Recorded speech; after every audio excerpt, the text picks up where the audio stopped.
നമസ്കാരം എല്ലാ മലയാളി പ്രേക്ഷകർക്കും വിഷൻ അവതരിപ്പിക്കുന്ന അൺബോക്സിംഗ് ആൻഡ് ഇൻസ്റ്റാളിംഗ് എന്ന മറ്റൊരു അധ്യായത്തിലേക്ക് ഒരിക്കൽ കൂടി ഹാർദമായി സ്വാഗതം ചെയ്യുകയാണ്. ഞാൻ നിങ്ങളുടെ സ്വന്തം മസുമോനാണ്. അപ്പോൾ ഇന്ന് നമ്മൾ വന്നിരിക്കുന്നത് ഫ്ലിപ്കാർട്ടിൻ്റെ ഒരു ഇൻ്റർഫേസ് ആണ്.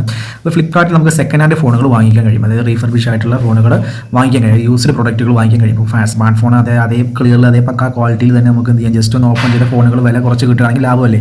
അത്തരം സിമ്പിൾ യൂസിനൊക്കെ യൂസ് ചെയ്യാൻ പറ്റിയ ഒരുപാട് സെക്കൻഡ് ഹാൻഡ് ഫോണുകൾ നമുക്ക് റീഫർബിഷ്ഡ് ഫോണുകൾ നമുക്ക് ഇവിടെ കാണാൻ സാധിക്കും. അപ്പോൾ അത് നമുക്ക് ഇതിനകത്ത് എവിടെ ഇത് എന്തിനാണ് കാണിക്കുക, ഈ സൈഡിലോട്ട് ഇതിങ്ങനെ സ്ക്രോൾ ചെയ്യുമ്പോൾ ഇവിടെ ഈ പോയിന്റിൽ കാണാൻ നിങ്ങൾക്ക് റീഫർബിഷ്ഡ് എന്ന് പറഞ്ഞൊരു കാറ്റഗറി. ഇത് ക്ലിക്ക് ചെയ്യുകയാണെങ്കിൽ ഇനി വരുന്ന പ്രൊഡക്റ്റുകളെല്ലാം നിങ്ങൾക്ക് ഇവിടെ കാണുന്നതെല്ലാം റീഫർബിഷ്ഡ് ആയ പ്രൊഡക്റ്റുകളായിരിക്കും, അതായത് യൂസ്ഡ് പ്രൊഡക്റ്റുകളായിരിക്കും എന്നുള്ളതാണ്. അപ്പോൾ ഇതിലിപ്പോൾ റീഫർബിഷ്ഡ് ഫോണുകളുണ്ടാവും, ഒരുപാട് റീഫർബിഷ്ഡ് പോക്കോ X3, പോക്കോ M2 Pro, ഇതൊക്കെ യൂസ്ഡ് പ്രൊഡക്റ്റുകളാണ്. അപ്പോൾ അതിനനുസരിച്ച് എന്ത് ചെയ്യാം, നല്ലപോലെ റേറ്റും കുറവുണ്ടാവും. ഇങ്ങനെയാണ് ഇത് എടുക്കുന്നത്. ഇപ്പോൾ ഈ രൂപത്തിൽ നമ്മൾ സെക്കൻഡ് ഹാൻഡ് ഫോണുകൾ വാങ്ങേണ്ട ആ ഒരു ഇൻ്റർഫേസിലേക്ക് ഇപ്പോൾ നമ്മൾ കടന്നിരിക്കുകയാണ്. ഇത് ഓരോ സൈറ്റുകളും ഇപ്പോൾ ആമസോണിനും അത് പേടിഎമ്മിനും ഫ്ലിപ്കാർട്ടിനും അതേപോലെ തന്നെ ഒഫീഷ്യലായിട്ടുള്ള ഒരുപാട് വെബ്സൈറ്റുകൾക്കൊക്കെ ഇത്തരം റീഫർബിഷ്ഡ് ഐറ്റംസുകൾ വിൽക്കുന്ന ഒരു ലിങ്ക് പേജ് അവർക്ക് ഉണ്ടാവും. അതിൽ കയറി നമുക്ക് വില കുറച്ച് സാധനങ്ങൾ വാങ്ങാൻ കഴിയും. അപ്പോൾ ന്യൂ ലൈക്ക്, അതേപോലെ തന്നെ സൂപ്പർബ്, ഗുഡ്, വെരി ഗുഡ്, അങ്ങനെ ഒരുപാട് കാറ്റഗറി ആയിട്ട് തിരിച്ചു. അപ്പോൾ ഇതൊക്കെ വഴി ഞാൻ പറഞ്ഞു തരുന്നുണ്ട്, ശ്രദ്ധാപൂർവ്വം വീഡിയോ വാച്ച് ചെയ്യാം. അപ്പോൾ ഇങ്ങനെയാണ് ഇത് നമുക്ക് പർച്ചേസ് ചെയ്യാൻ വേണ്ടിയിട്ടുള്ള ലിങ്കിലോട്ട് കിടക്കുക. ഇനി നമുക്ക് എങ്ങനെ അത് റിട്ടേൺ ചെയ്യുമ്പോൾ നമ്മൾ ശ്രദ്ധിക്കേണ്ട കാര്യങ്ങൾ എന്താണ്, എനിക്ക് പറ്റിയ അമളി എന്താണ് എന്നുള്ളത് പറ്റിയിട്ടൊക്കെയാണ് ഇത്തരം സെക്കൻഡ് ഹാൻഡ് ഫോണുകൾ വാങ്ങുമ്പോൾ ശ്രദ്ധിക്കേണ്ട കാര്യങ്ങളും കൂടി നമ്മൾ പരിശോധിക്കണമല്ലോ. അപ്പോൾ അതാണ് ഞാനത് പങ്കുവെക്കുന്നത്. അതിൻ്റെ കാറ്റഗറികൾ, അതേപോലെ തന്നെ ഓരോ കാറ്റഗറിയിലും ഇപ്പോൾ ഒരു ഫോൺ എത്ര സ്ക്രാച്ച് ഉണ്ട്, എത്ര ഡെൻറ്റ് ഉണ്ട് എന്നുള്ളതൊക്കെ മാക്സിമം 6 സ്ക്രാച്ചസ് ഉണ്ടാവും. അത് സെക്കൻഡ് ഹാൻഡ് ഫോണുകൾക്ക് അതും കൂടെ ശ്രദ്ധിക്കണമല്ലോ. അപ്പോൾ അത് വരെ വളരെ മൈനായിട്ടുള്ള പോയിന്റുകൾ ഇതിനകത്ത് അവർ കൊടുത്തിട്ടുണ്ട്. അപ്പോൾ എനിക്ക് റീഫർബിഷ് ഫോൺ വാങ്ങിയപ്പോൾ അതിൻ്റെ കൂടുതൽ എനിക്ക് ലഭിച്ച ഒരു വാറണ്ടി കാർഡിൻ്റെ ഫോട്ടോയാണ്. അപ്പോൾ ഈ ഫോട്ടോയിൽ ഇത് വാറണ്ടി കാർഡിൻ്റെ ഒരു മറുവശമാണ്. അപ്പോൾ ഈ മറുവശത്ത് എനിക്കൊരു വെബ്സൈറ്റ് ലഭിച്ചിരുന്നു. അതായത് ഫ്ലിപ്കാർട്ടുകാർ നമുക്ക് എവിടെ നിന്നാണ് ഇത് അവർക്ക് തന്നിട്ടുള്ളത്, അവർ പർച്ചേസ് ചെയ്തിട്ടുള്ളതെന്ന് അറിയാൻ വേണ്ടിയിട്ട് ഉള്ളൊരു ക്ലൂ എനിക്ക് ഈ ഒരു വാറണ്ടി കാർഡിൽ നിന്ന് ലഭിച്ചു. അപ്പോൾ ഞാൻ നേരിട്ട് തന്നെ ഈ ഒരു വെബ്സൈറ്റിൽ പ്രവേശിക്കുകയുണ്ടായി. extracover.com www.extracover.com. ഇതും ഒരു റീഫർബിഷ് ആയിട്ടുള്ള ഒരുപാട് സെക്കൻഡ് ഹാൻഡ് ഫോണുകൾ വിൽക്കുന്ന ഒരു വെബ്സൈറ്റ് തന്നെയാണ്. ഇതിൽ കണ്ടമാനം ഫോണുകൾ ഒരുപാട് ബ്രാൻഡുകളിലുണ്ട്. അപ്പോൾ ഇവർ ഈ ഒരു വെബ്സൈറ്റിൽ നിന്ന് സമീപിച്ചിട്ടാണ് ഫ്ലിപ്കാർട്ടുകാർ നമുക്ക് ആ ഒരു പ്രൊഡക്റ്റ് എനിക്ക് സെൻഡ് ചെയ്ത് തന്നത് എന്ന് എനിക്ക് മനസ്സിലായി. കാരണം അവരൊരു വാറണ്ടി കാർഡാണ് ആ ബോക്സിനുള്ളിൽ എനിക്ക് കിട്ടിയത്, ഈ എക്സ്ട്രാ കവറിൻ്റെ. അതേപോലെ തന്നെ അതിൻ്റെ മുൻവശത്ത് ഇത്തരത്തിലുള്ള കുറച്ച് നിർദ്ദേശങ്ങളും അവർ വാറണ്ടി കിട്ടാനായിട്ട് എന്ത് ചെയ്യണം, സർവീസ് കിട്ടാനായിട്ട് എന്ത് ചെയ്യണം എന്നുള്ള നിർദ്ദേശങ്ങളും ഈ കാർഡിൻ്റെ മറുവശത്തായിട്ട് ഇങ്ങനെ എഴുതിയിട്ടുണ്ട്. അപ്പോൾ സെക്കൻഡ് ഹാൻഡ് ഫോൺ വാങ്ങുന്നവർ, റീഫർബിഷ് ആയിട്ടുള്ള ഫോണുകൾ വാങ്ങുന്നവർ ശ്രദ്ധിക്കേണ്ട കുറച്ച് കാര്യങ്ങളാണ് ഈ ഒരു വീഡിയോയിൽ. അപ്പം എനിക്ക് പറ്റിയ പ്രശ്നം എന്ന് വെച്ചിട്ടുണ്ടെങ്കിൽ ആ ഫോൺ കംപ്ലയിൻ്റ് ആയിരുന്നു. അതായത് സിം എടുക്കില്ല, അതായത് നെറ്റ്വർക്ക് അക്സെപ്റ്റ് ചെയ്യുന്നില്ല. ഏത് സിം ഇട്ടിട്ടും അതിൻ്റെ റേഞ്ച് കാണിക്കാത്തൊരു പ്രോബ്ലമാണ് എനിക്ക് അവിടെ ഉണ്ടായിരുന്നത്. അപ്പോൾ അതുകൊണ്ട് തന്നെ ഞാൻ ആ ഫോൺ റിട്ടേൺ അയക്കാൻ വേണ്ടി ഞാൻ ചെയ്ത പ്രൊസീജിയറുകൾ വളരെ കെയർഫുള്ളായിട്ട് ചെയ്തുകൊണ്ടാണ് എനിക്ക് റിട്ടേൺ ആയിട്ട് എമൗണ്ട് കിട്ടിയത്. വളരെ ലാഗായിട്ട് സ്മാർട്ട് ഫോണുകൾ റിട്ടേൺ ചെയ്യുകയാണ് എങ്കിൽ നിങ്ങൾക്ക് ഒരിക്കലും റിട്ടേൺ ആയിട്ട് റീഫണ്ട് ആയിട്ട് നിങ്ങൾക്ക് പൈസ ലഭിക്കില്ല, അത് ക്യാൻസൽ ചെയ്യപ്പെടും. അപ്പോൾ അത്രമേൽ സത്യസന്ധമായിട്ടുള്ള കാരണങ്ങൾ ബോധ്യപ്പെടുത്തി അതിൻ്റെ കറക്റ്റായിട്ടുള്ള വേയിലൂടെ പോയാൽ മാത്രമാണ് സ്മാർട്ട് ഫോൺ, ലാപ്ടോപ്പ് പോലെയുള്ള ഇലക്ട്രോണിക്സ് ഉപകരണങ്ങൾക്ക് റീഫണ്ട് ലഭിക്കുകയുള്ളൂ. അപ്പോൾ അതിനെ നിങ്ങളെ ഹെൽപ്പ് ചെയ്യുകയും കൂടിയാണ് ഈ വീഡിയോയിൽ ഞാൻ നടത്തുന്നത്. ഞാനൊരു phone, second hand phone, refurbish ആയിട്ടുള്ള ഫോൺ വാങ്ങി അത് റിട്ടേൺ ചെയ്യും. അപ്പോൾ അതിൻ്റെ പ്രൊസീജിയർ ഞാൻ പുറകെ കറക്റ്റായിട്ട് തന്നെ കാണിച്ചു തരുന്നുണ്ട്, വെബ്സൈറ്റിൽ കയറി തന്നെ കാണിച്ചു തരുന്നത്. ഇതിന് കൂടാതെ കുറച്ച് റീഫർബിഷ് ഫോണുകൾ, സെക്കൻഡ് ഹാൻഡ് ഫോണുകൾ വാങ്ങാൻ പറ്റിയ കുറച്ച് വെബ്സൈറ്റും കൂടി ഞാൻ അതിനകത്ത് പരിചയപ്പെടുത്തുന്നുണ്ട്. ഇതിൽ ഉള്ള നല്ല വെബ്സൈറ്റ് toogood.com എന്നുള്ളത് തന്നെയാണ്. അതായത് ഫ്ലിപ്കാർട്ടിൻ്റെ റീഫർബിഷ് ഫോണുകൾ ലഭിക്കുന്ന, സെക്കൻഡ് ഹാൻഡ് ഫോണുകൾ ലഭിക്കുന്ന വെബ്സൈറ്റിൻ്റെ മറ്റൊരു ഐഡിയ toogood.com എന്നാണ്, www.toogood.com എന്നാണ് കാണുന്നത്, നിങ്ങൾ കാണാം. അതുപോലെ തന്നെ sellbuddy.com കാണാം.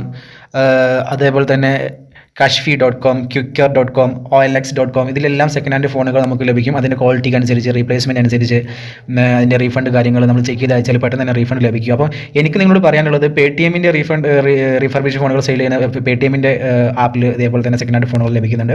ഫ്ലിപ്കാർട്ടിൻ്റെ സൈറ്റിൽ സെക്കൻഡ് ഹാൻഡ് ഫോണുകൾ ലഭിക്കുന്നുണ്ട്. അതുപോലെ തന്നെ ആമസോണിൻ്റെ സൈറ്റിൽ. അപ്പോൾ അത്തരം പോപ്പുലർ ആയിട്ടുള്ള OLX പോലെയുള്ള പോപ്പുലർ ആയിട്ടുള്ള വെബ്സൈറ്റുകൾ കഴിയും. ജസ്റ്റ് ഒന്ന് ഗൂഗിൾ സെക്കൻഡ് ഹാൻഡ് റീഫർബിഷ് ഫോണെന്ന് ജസ്റ്റ് ഒന്ന് നിങ്ങൾ ഗൂഗിൾ ചെയ്ത് നോക്കി ഒരുപാട് കണ്ടമാനം സൈറ്റുകൾ നിങ്ങൾക്ക് കാണാൻ സാധിക്കും. ഏതെങ്കിലും ഒരു ഫോണിൻ്റെ പേര് അടിച്ചിട്ട് റീഫർബിഷ് അടിച്ചിട്ടുണ്ടെങ്കിൽ കണ്ടമാനം സൈറ്റുകളിൽ നിന്ന് സെക്കൻഡ് ഹാൻഡ് ഫോണുകൾ വിൽപ്പന. അപ്പോൾ അതായത് തട്ടിപ്പ് വീരന്മാരുണ്ട്, അത്തരം സൈറ്റുകൾ ജസ്റ്റ് ഓപ്പൺ ചെയ്ത് പൈസ തട്ടാനായിട്ട് നിങ്ങൾക്ക് വീഴും. അപ്പോൾ ഇത്തരത്തിൽ നിങ്ങൾ ചെയ്യുമ്പോൾ അത്തരം സൈറ്റുകൾ നിങ്ങൾ കരുതി കൂട്ടി നോക്കിയിരിക്കുക, അത്തരത്തിലുള്ള പൈസ തട്ടുന്ന സൈറ്റുകൾ. അതേപോലെ തന്നെ നല്ല സൈറ്റുകളാണ് ഈ ടൂഗോട്ടും ഞാനിപ്പോൾ ഈ കാണിച്ച് പരിചയപ്പെടുത്തുന്ന സൈറ്റുകളെല്ലാം നല്ല സൈറ്റുകൾ തന്നെയാണ്. പക്ഷേ അതിൽ റീഫണ്ട് പെട്ടെന്ന് ലഭിക്കുക. നിങ്ങൾക്ക് ഒരു കംപ്ലയിൻറ്റ് നിങ്ങൾ ആ ഫോൺ വാങ്ങി കൈ കിട്ടിയപ്പോഴാണ് ഇങ്ങനെ പ്രശ്നം നിങ്ങൾക്ക്. ഇപ്പോൾ ഞാൻ പ്രത്യക്ഷത്തിൽ ആ ഫോൺ നോക്കുമ്പോൾ പക്കാ ക്ലിയർ ആണ്, ഒരു കംപ്ലയിൻറ്റും ഇല്ല, camera okay, gallery okay, video audio എല്ലാം ഓക്കെയാണ്. പക്ഷേ സിം എടുക്കുന്നില്ല, അല്ലെങ്കിൽ സിമ്മിൽ റേഞ്ച് വരുന്നില്ല. ടവറിൻ്റെ ചോട്ടിൽ പോയാലും ഒരു കട്ട റേഞ്ച് വരും. ആ ഒരു സ്ഥിതിയിലുള്ള ഫോണായിരുന്നു അത്. അപ്പം അതെനിക്ക് എന്തുകൊണ്ടാണ് ഒരുമാതിരിപ്പെട്ട ആളുകളൊക്കെ നമ്മൾ ടൗണിൽ കൊണ്ടുപോയിട്ടായിരിക്കും നമുക്ക് അങ്ങോട്ടും ഇങ്ങോട്ടും ഫോൺ കൈമാറും. അപ്പോൾ അവരവിടെ ചെക്ക് ചെയ്ത് നോക്കുമ്പോൾ ടവറിൻ്റെ ചോട്ടിൽ നിന്നായിരിക്കും ഒരു പക്ഷേ നമ്മൾ ടൗണിൽ നിന്നാണല്ലോ അത് നമ്മൾ ഫോൺ റീപ്ലേസ്മെൻറ്റ് ചെയ്യാൻ വേണ്ടി കൈമാറുക. അപ്പോൾ ആ സമയത്ത് അവിടെ സിം ഇട്ട് അവർ ചെക്ക് ചെയ്ത് നോക്കുമ്പോൾ റേഞ്ച് വന്ന ആൾ പറയും ഇത് കംപ്ലയിൻറ്റ് ഇല്ല എന്ന് പറഞ്ഞ് നമുക്ക് നമ്മുടെ റീഫണ്ട് ആ ഒരു ഓർഡർ അവർ ക്യാൻസൽ ചെയ്യാൻ ചാൻസ്. അപ്പോൾ അതൊക്കെ നമ്മൾ വളരെ സത്യസന്ധമായി അവതരിപ്പിച്ചാൽ നമുക്ക് റീഫണ്ട് ലഭിക്കുക തന്നെ ചെയ്യും. അപ്പോൾ അത്തരത്തിൽ പെട്ടെന്ന് റീഫണ്ട് ലഭിക്കുക ഒന്ന് ഫ്ലിപ്കാർട്ട് തന്നെയാണ്. മറ്റൊന്ന് ആമസോൺ, പേടിഎം, അതേപോലെയുള്ള കമ്പനികൾ, നല്ല ഫേമസ് ആയിട്ടുള്ള കമ്പനികളുടെ റീഫർബിഷ് ഫോണുകൾ അവർ സൈറ്റിൽ നിന്ന് വാങ്ങുമ്പോൾ തന്നെയാണ് പെട്ടെന്ന് റീഫണ്ട് അതിൻ്റെ പ്രൊസീജിയർ വളരെ വേഗത്തിൽ നടക്കുക.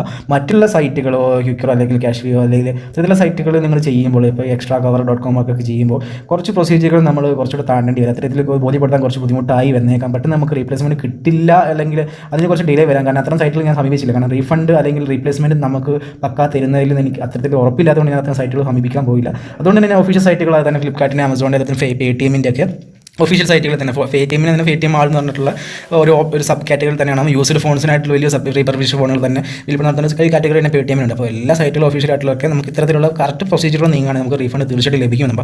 അപ്പോൾ എനിക്ക് എങ്ങനെയാണ് റീഫണ്ട് ലഭിച്ചതെന്ന് നോക്കാൻ ഞാൻ ജസ്റ്റ് ഫ്ലിപ്കാർട്ടിൻ്റെ വെബ്സൈറ്റ് ഒന്ന് ഓപ്പൺ ചെയ്യാണ്. ഇത് ഫ്ലിപ്കാർട്ടിൽ ഞാനിപ്പോൾ രണ്ടാമത് ഓർഡർ കൊടുത്ത ഒരു ഫോണാണ്. റീഫർബിഷ്ഡ് ഫോൺ തന്നെയാണ്. റീഫർബിഷിന് നേരെ ഗുഡ് എന്ന് കാണാം. റീഫർബിഷ്ഡ് കഴിഞ്ഞിട്ട് ഗുഡ് എന്ന് റെഡിൽ എഴുതിയിട്ട് കാണാം.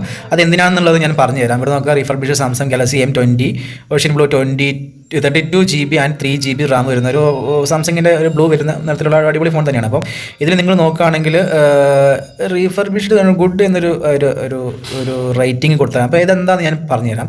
ഈ റീഫർബിഷ്ഡ് ആയിട്ടുള്ള സൈറ്റുകൾ നമ്മൾ സന്ദർശിക്കുമ്പോൾ good, superb, very good, okay എന്നൊക്കെ പറഞ്ഞ കമൻറ്റുകൾ അവർ സിമ്പിളായിട്ട് കൊടുത്തിട്ടുണ്ട്. അപ്പോൾ ഇതെന്തിനാണെന്നുള്ളത് കൂടെ നമ്മൾ മനസ്സിലാക്കിയിട്ട് വേണം ഇത്തരം റീഫർബിഷ്ഡ് ഫോണുകൾ, ഇപ്പോൾ ഒറിജിനൽ ഫോണുകൾ ബോക്സ് ഓപ്പൺ ചെയ്യാത്ത പക്ക ക്ലിയർ ആയിട്ടുള്ള ഫോണുകൾ വാങ്ങുമ്പോൾ ഇത്തരം കാര്യം നോക്കേണ്ട ആവശ്യമില്ല. അതായത് ബോക്സ് ഓപ്പൺ ചെയ്ത ഫോണുകൾ വാങ്ങുമ്പോൾ ഇതും കൂടെ നമ്മൾ ശ്രദ്ധിക്കേണ്ട അത്യാവശ്യമാണ്. അപ്പോൾ അതെന്താണ് ഞാനത് ഈ വീഡിയോയിൽ പരിചയപ്പെടുത്തരാം. അപ്പോൾ അതും കൂടെ നമ്മൾ വാങ്ങുന്ന സമയത്ത് ശ്രദ്ധിക്കേണ്ടതാണ്.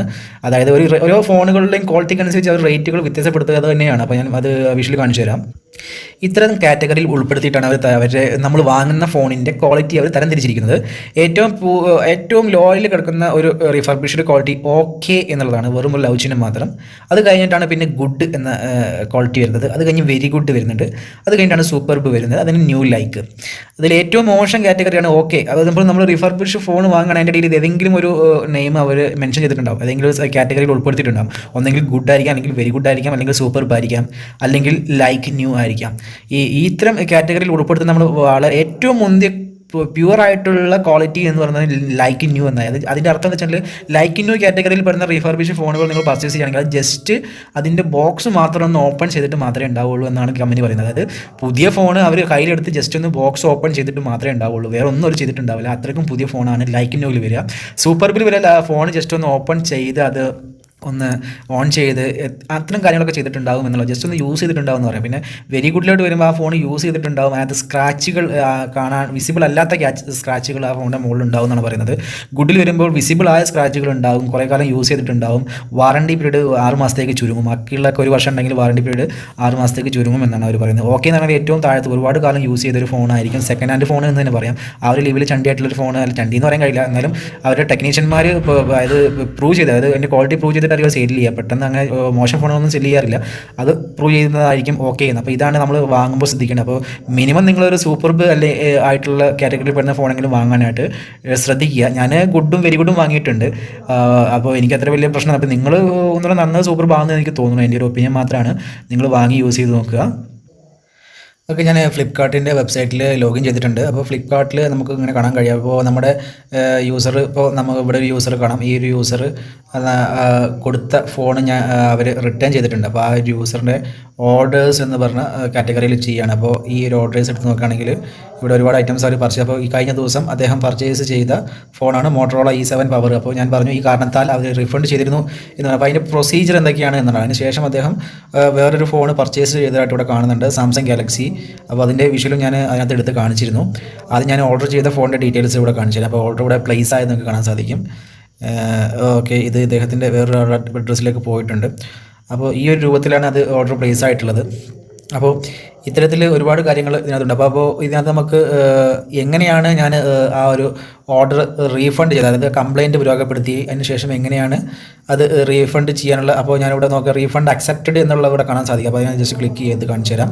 ഇവിടെ നിങ്ങൾ നോക്കുകയാണെങ്കിൽ ഇവിടെ ഓർഡർ ചെയ്തു, അത് ഡെലിവേർഡ് ആയി, അതിനുശേഷം അത് ഞാൻ റിട്ടേൺ റിക്വസ്റ്റ് കൊടുത്തു, സ്മാർട്ട് ഫോൺ റിട്ടേൺ റിക്വസ്റ്റ് കൊടുത്തു, റിട്ടേൺ റിക്വസ്റ്റ് അപ്രൂവ്ഡ് ആയി, അവർ വന്ന് അത് പിക്കപ്പ് ചെയ്തു, അതിന് ശേഷം അവർ നമുക്ക് എന്ത് ചെയ്തു, റീഫണ്ട് തന്നു എന്നുള്ള ഒരു ലെവലാണ് ഇപ്പോൾ നമ്മൾ കണ്ടത്. അപ്പോൾ ഇത് എങ്ങനെയാണ് എനിക്ക് ഇതിന് റീഫണ്ട് അക്സെപ്റ്റഡ്, അതായത് റീഫണ്ട് അക്സെപ്റ്റഡ്, അതായത് ഇത്ര രൂപ has been refund to your Paytm wallet tomorrow എന്നാണ് കാണിക്കുന്നത്. അപ്പോൾ നിങ്ങൾ ഏത് വാലറ്റ് ആണെങ്കിലും അല്ലെങ്കിൽ ഏതെങ്കിലും ഒരു ഒഫീഷ്യൽ ആയിട്ടുള്ള ബാങ്കിൻ്റെ അക്കൗണ്ട് ആണെങ്കിൽ നിങ്ങളുടെ അക്കൗണ്ടിലേക്ക് അത് എങ്ങനെ റീഫണ്ട് ആയി എന്നുള്ളതാണ് ഞാനിവിടെ കാണിക്കുന്നത്. അതിന് കുറച്ച് പ്രൊസീജിയറുണ്ട്. അപ്പോൾ ഞാൻ ജസ്റ്റ് ഈ ഒരു ഭാഗം ഒന്ന് ക്ലിക്ക് ചെയ്ത് കാണിച്ചു തരാം. ആദ്യം ഞാൻ സാധനം പർച്ചേസ് ചെയ്തു. ആ സാധനം കാർട്ട് ലോജിസ്റ്റിക് എന്ന് പറഞ്ഞിട്ടുള്ള ഒരു ഡെലിവറി സർവീസ്, അതായത് ഒരു കൊറിയർ സർവീസ് ആണ് അവർ ഏർപ്പെടുത്തുന്നത്. ഫ്ലിപ്കാർട്ടിൻ്റെ തന്നെ ഒരു ഏജൻസിയാണ്. അപ്പോൾ അവർ നമുക്ക് തന്നു, അത് ഞാൻ സ്വീകരിച്ചു. അതിനുശേഷം ഞാൻ എന്ത് ചെയ്തു, 2-ാം തീയതി അത് തുറന്ന് പരിശോധിച്ചപ്പോഴാണ് ഡിവൈസിൽ സിം കാർഡ് ഡിറ്റക്റ്റ് ചെയ്യുന്നില്ല എന്നുള്ളൊരു കാര്യം എനിക്ക് മനസ്സിലായി. ഞാൻ അപ്പോൾ തന്നെ റിട്ടേൺ കൊടുത്തതിന് ശേഷം ഞാൻ സിം കാർഡ് എടുക്കുന്നില്ല, റേഞ്ച് എടുക്കുന്നില്ല എന്നുള്ള കാര്യം ഞാൻ ഇവിടെ നോട്ട് ചെയ്യുകയുണ്ടായി. അതൊക്കെ നമുക്ക് റിട്ടേൺ പോളിസിയിൽ ക്ലിക്ക്, അതായത് റിട്ടേൺ ചെയ്യേണ്ട കാറ്റഗറിയിൽ ക്ലിക്ക് ചെയ്യുമ്പോൾ രേഖപ്പെടുത്തേണ്ടതാണ്. അതിനുശേഷം അവർ റിട്ടേൺ അപ്രൂവ് ചെയ്യാൻ വേണ്ടിയിട്ട് ഒരു ടെക്നീഷ്യൻ, അതായത് ഇവർ കസ്റ്റമർ സർവീസിൽ നിന്ന് ഒരു കോൾ എനിക്ക് ലഭിച്ചു. അപ്പോൾ ആ കോളിൽ അവർ 1-2 നിർദ്ദേശങ്ങൾ എനിക്ക് നൽകുകയുണ്ടായി. നിങ്ങൾ റിട്ടേൺ ചെയ്യണമെങ്കിൽ നിങ്ങൾ ആ സിമ്മ് ഒന്ന് ഊരിയിട്ട് വേറെ സിമ്മ് ഇട്ടൊന്ന് ചെക്ക് ചെയ്ത് നോക്കിയോ, നിങ്ങൾ ഫോണൊന്ന് റീസെറ്റ് ചെയ്ത് നോക്കിയോ. അപ്പോൾ അതിനെ സംബന്ധിച്ച് നിങ്ങൾ ആ ഒരു സിമ്മ് എടുക്കാത്തതിൻ്റെ കാരണങ്ങൾ, നിങ്ങൾ കസ്റ്റമർ ഭാഗത്ത് എന്തെങ്കിലും മിസ്റ്റേക്ക് ആണെന്ന്, അപ്പോൾ അതിനെ പറ്റിയിട്ടുള്ള കാര്യങ്ങൾ, ഇന്ന കാര്യങ്ങൾ നിങ്ങൾ ആ ഫോണിലൊന്ന് ചെയ്ത് നോക്കൂ എന്ന് പറഞ്ഞിട്ട് ഇവരുടെ കസ്റ്റമർ കെയറിൽ നിന്ന്, ഫ്ലിപ്കാർട്ടിൻ്റെ കസ്റ്റമർ കെയറിൽ നിന്ന് എന്നെ ഒരു കോൾ വന്നിരുന്നു എനിക്ക്. അപ്പോൾ ഞാനത് അക്സെപ്റ്റ് ചെയ്തു. ആ കോളിൽ അവർ പറഞ്ഞ പോലെ ചെയ്തിട്ട് അതിൻ്റെ റിസൾട്ട് രണ്ടാമത് വീണ്ടും ആ കോള് വിളിക്കാനുള്ള റിക്വസ്റ്റ്, ഇവർക്ക് കസ്റ്റമർ കെയർക്ക് വിളിച്ച കോൾ വിളിക്കാനുള്ള റിക്വസ്റ്റ് കൊടുക്കാൻ കഴിയും. അപ്പോൾ വീണ്ടും അവർ രണ്ടാമത് ടൈം ഷെഡ്യൂൾ ചെയ്താൽ ഞാൻ വിളിച്ചു. അപ്പോൾ ഞാൻ അവർ പറഞ്ഞ പോലെയൊക്കെ ചെയ്തിട്ടും എനിക്ക് സിഗ്നൽ അല്ലെങ്കിൽ റേഞ്ച് വന്നില്ല. എൻ്റെ കംപ്ലയിൻറ്റ് ഇപ്പോൾ ഇതായിരിക്കും, നിങ്ങളുടെ കംപ്ലയിൻറ്റ് വേറെ എന്തെങ്കിലും ആയിരിക്കും. അപ്പോൾ അതിനനുസരിച്ചുള്ള കാര്യങ്ങളാണ് അവർ നിർദ്ദേശിക്കുക.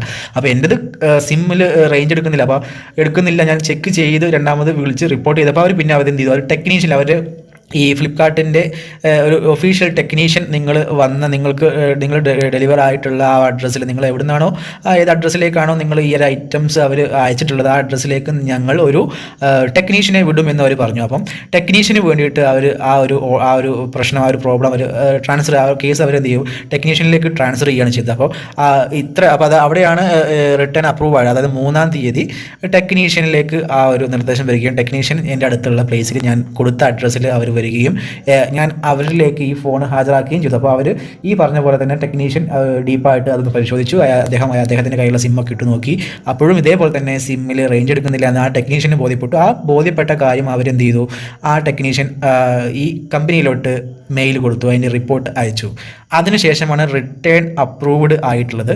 അതിനുശേഷമാണ് പിക്കപ്പ്, അതായത് നമുക്ക് ലഭിച്ച കാർട്ടുകാർ തന്നെ 2-ാമത്തെ ദിവസം, അതായത് ജനുവരി 3-ാം തീയതി തന്നെ, അന്ന് തന്നെ, അതായത് ചിലപ്പോൾ 4-ാം തീയതി ആവാം, ചിലപ്പോൾ 3-ാം തീയതി തന്നെ അവർ കാർട്ട്, അതായത് നിങ്ങളുടെ ഡെലിവറി ചെയ്ത, അതായത് നിങ്ങളുടെ കൊറിയർ ഏജൻസി വീണ്ടും എന്നെ ബന്ധപ്പെട്ടു. അവർ വീണ്ടും വരും. ഈ ടെക്നീഷ്യൻ പോയ ശേഷം അടുത്ത സ്റ്റെപ്പ് കൊറിയർ സർവീസുകാർ നമ്മളെ ബന്ധപ്പെടും.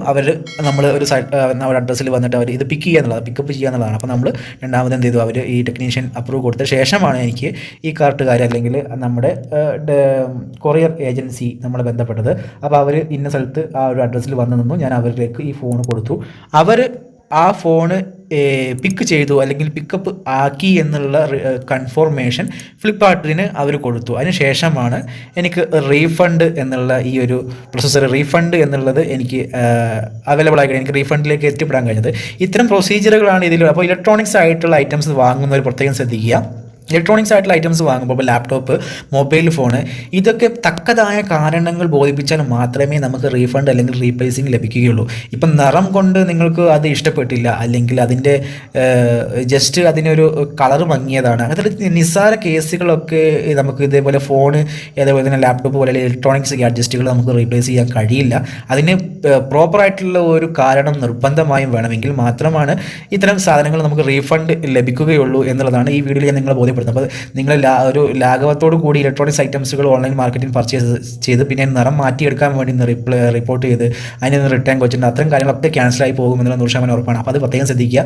ഇലക്ട്രോണിക്സ് ഉപകരണങ്ങൾ നമ്മൾ ഒരു 100 വട്ടം ചിന്തിച്ച ശേഷം മാത്രം നിങ്ങൾ ഓൺലൈനിൽ നിന്ന് പർച്ചേസ് ചെയ്യുക. അതിൻ്റെ റിട്ടേൺ ചെയ്യേണ്ട പോളിസീസും കൂടെ വായിച്ചിട്ട് വേണം നിങ്ങൾ ഇലക്ട്രോണിക്സ് ഐറ്റംസ്, ഇപ്പോൾ ഡ്രസ്സ്, ഷൂ, പാൻറ്റ് അങ്ങനത്തെ ഐറ്റംസൊക്കെ നിങ്ങൾ പർച്ചേസ് ചെയ്യുകയാണെങ്കിൽ നോ പ്രോബ്ലം. ഇപ്പോൾ സൈസ് ചേഞ്ച് ആക്കാനൊക്കെ വേണമെങ്കിൽ ഓൺ ദ സ്പോട്ടിൽ നമുക്ക് റീപ്ലേസ്മെൻറ്റ് ചെയ്ത് കിട്ടും. പക്ഷേ അതുപോലെ നിങ്ങൾക്ക് ഇലക്ട്രോണിക്സ് ഐറ്റംസുകൾ നിങ്ങൾ ആ ഒരു ലാഘവത്തോടെ കാണരുത് എന്നുള്ളതാണ് ഈ വീഡിയോയിൽ നിങ്ങൾക്ക് ഉണർത്താനുള്ളത്. അപ്പോൾ മറ്റൊരു എപ്പിസോഡിൽ പുതിയ അറിവുമാണ് നമുക്ക് വീണ്ടും കണ്ടുമുട്ടാം. 8 മണി അതിലേക്കും ശുഭചിന്തകൾ നടന്നുകൊണ്ട് നിങ്ങൾ സന്തോഷം ഇവിടെ വാങ്ങുകയാണ്. Signing off.